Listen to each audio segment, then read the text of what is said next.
Welcome to the course on data structures and algorithms. In this and the next two sessions, we will examine the implementation of queues.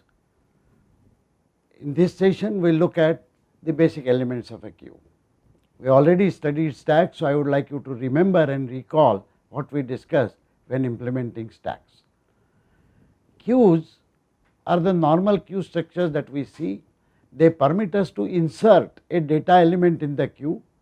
Note that logically the new element coming in the queue must be inserted at the end of the queue.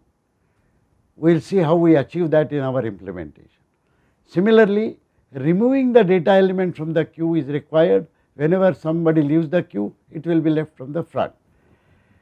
It is useful to have an illustrative example. So here is a queue. He is the person standing in front, followed by him, followed by him. Please note that in a queue, the person always leaves from the front, but a new person comes in, he will join at the end. That is how the queue is in the real life.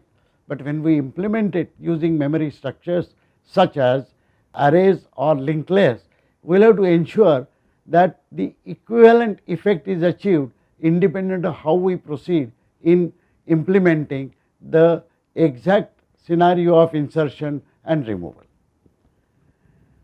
Implementing queues will again require us to write certain functions. First of all, insert and remove. So removal will be from the queue front, which is the main function.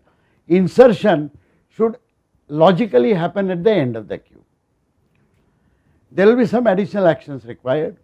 I will need to create a queue, for which I will need to define a queue and initialize a queue. Similar to the stack, we need to examine the status of the queue, whether queue is empty or queue is full. If queue is full, we cannot add any more element in the queue. If queue is empty, we cannot remove any element from the queue front. And of course, we need to access the element at the front position.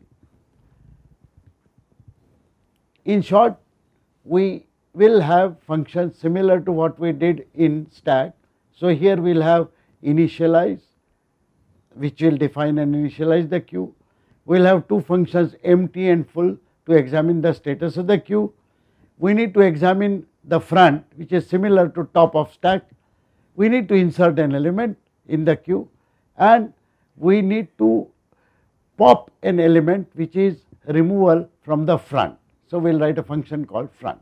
These will be the functions that we will have to write to implement queues in our programs. Once again, we will be discussing two simple ways of implementing queues, one using arrays and another using linked lists. We have already seen how to use these two structures, arrays and linked lists, to implement stacks.